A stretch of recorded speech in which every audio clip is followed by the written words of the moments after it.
The SS Eastland was built in 1902 to carry 500 people for lake excursions and to haul produce on the return trips to Chicago.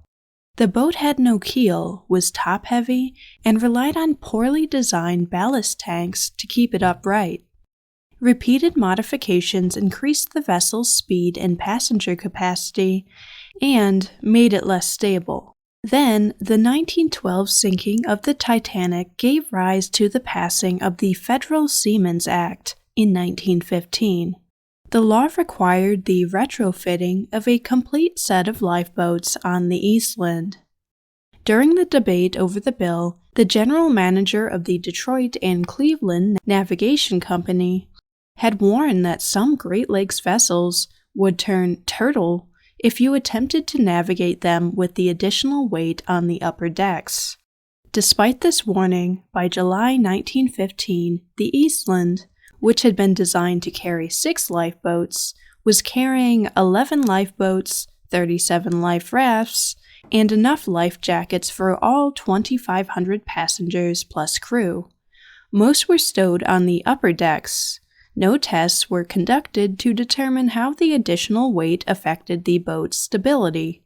This additional weight probably made the Eastland more dangerous, and it worsened the already severe problem of the boat being top-heavy.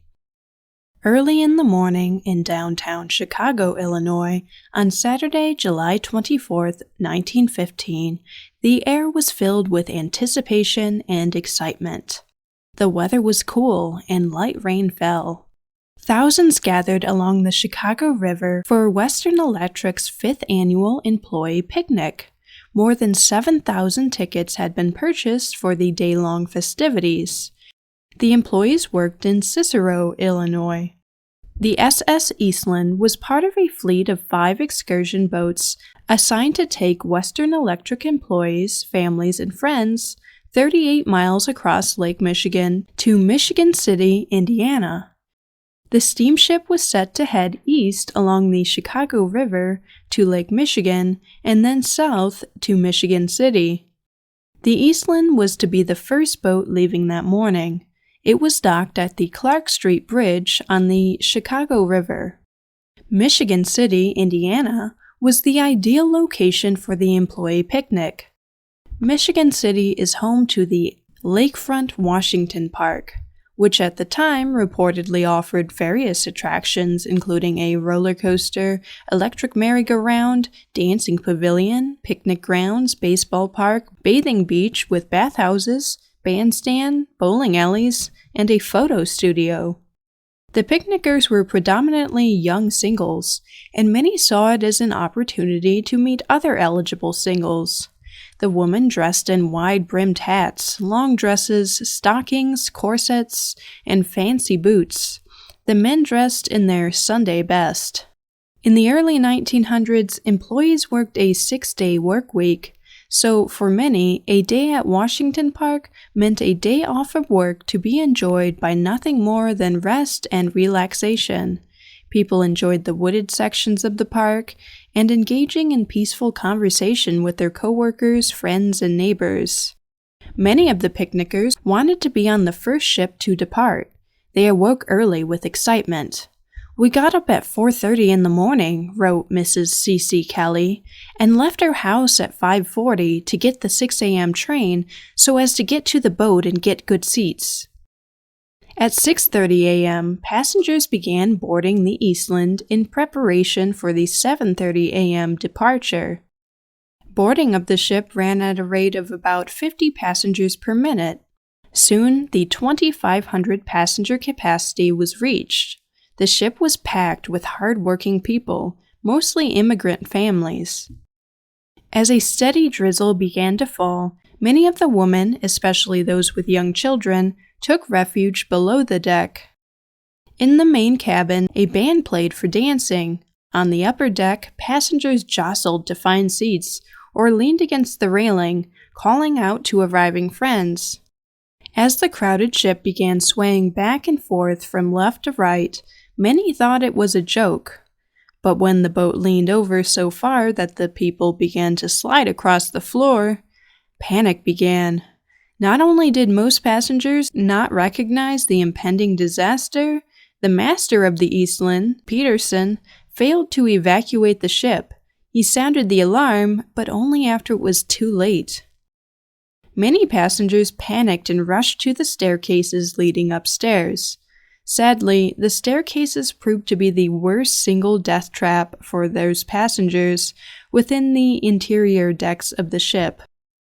George Goyette was on the deck when the Eastland rolled and described the experience. What I saw was exactly what you see when you watch a lot of children rolling down the side of a hill. The entire crowd of men, women, and children came slipping and sliding and sprawling down with a mass of lunchboxes, milk bottles, chairs, rubbish of every sort on top of them. They came down in a floundering, screaming mass, and as the boat turned completely over on its side, crashed into the stairs, carrying them away. Once the Eastland went over, it came to rest on the muddy bottom of the Chicago River in just 20 feet of water. Its bow was a mere 19 feet from the dock. People were struggling in the water, clustered so thickly that they literally covered the surface of the river.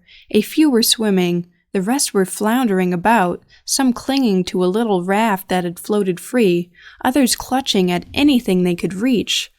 At bits of wood, at each other, grabbing each other, pulling each other down, and screaming. The screaming was the most horrible of all, someone at the scene said. About 10,000 people were milling about the riverfront that day. Grocery and poultry merchants, their customers, Western Electric workers waiting to board other ships. Horrified onlookers raced to the rescue, some jumping into the river. According to one account, a man contemplating suicide at the river's edge jumped in and began saving lives. Others threw whatever they could grab to provide flotation for those struggling in the water, including boards, ladders, and wooden chicken crates.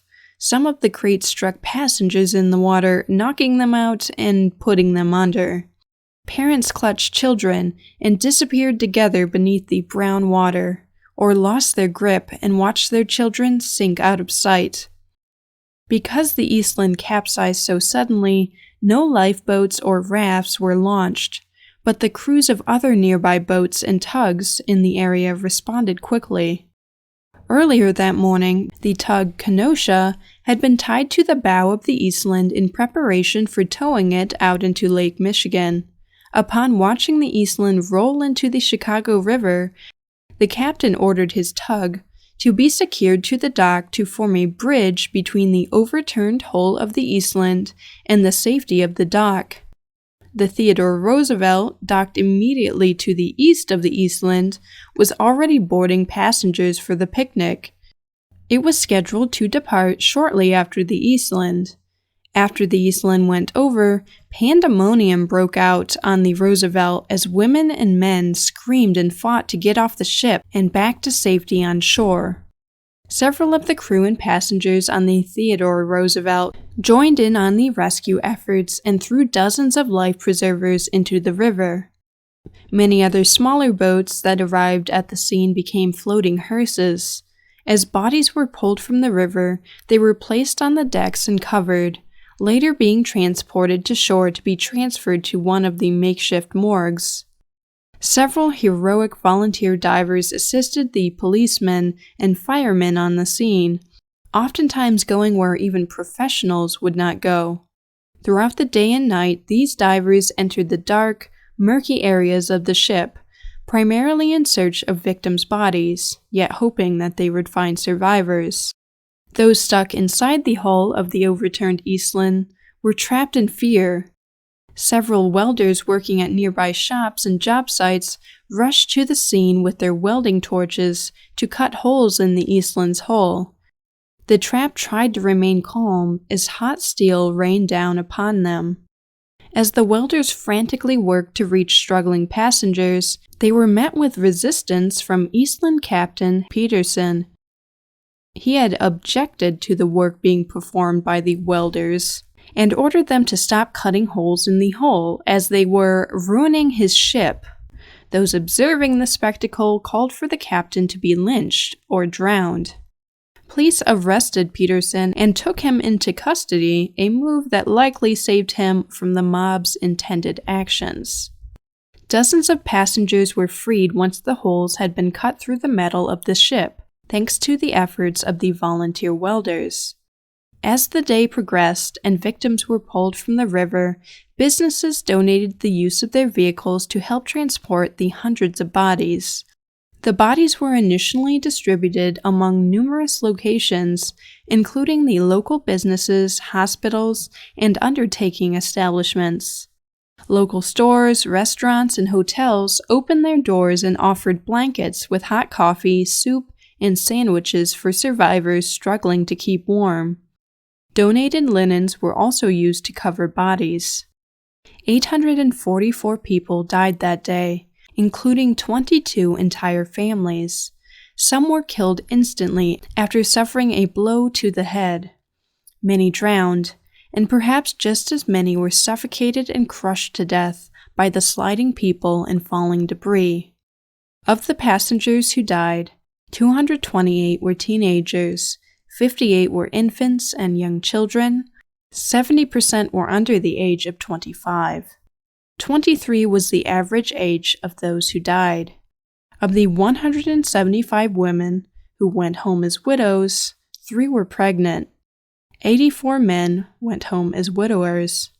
Hundreds of people faced physical, mental, and spiritual struggle in the wake of the disaster, and relief was needed to help survivors and victims' families cope in the aftermath. On Sunday, the day after, hundreds of professionals gathered to provide care in the aftermath. Representatives were dispatched to families' homes, emergency relief stations were opened, and social service agencies sent reports to nurses. On Wednesday, July 28, 1915, Chicago was a city of funerals. So many were scheduled that there were not enough hearses. 52 gravediggers, working 12 hours a day, couldn't keep up with the demand. After 1 week had passed, the majority of the dead were identified and buried. The day of the disaster, Western Electric immediately allocated $100,000 toward relief of the victims' families. To provide immediate help to dependents of Western Electric employees who had lost their lives, fleets of automobiles were assembled to expedite the travel required to administer the relief work, providing finances for rent, food, mourning clothes, and cemetery charges. An Eastland Disaster Relief Fund for the victims' families was established by the city of Chicago to be administered by the American Red Cross. Within 48 hours of the tragedy, an appeal to the Chicago citizens was made to contribute $200,000. Nearly double that amount was received over the next few weeks by donations from thousands of individuals and companies. Debate over who was to take the blame for the accident went on for decades. Ultimately, it was found that the disaster was caused by conditions of instability caused by overloading of passengers, lifeboats making the boat top-heavy, mishandling of ballast water, and the ship's faulty construction. The ship was finally righted on August 14, 1915. After the disaster, the Eastland was salvaged and sold to the United States Navy. After restorations and modifications, it was designated a gunboat and renamed USS Wilmette.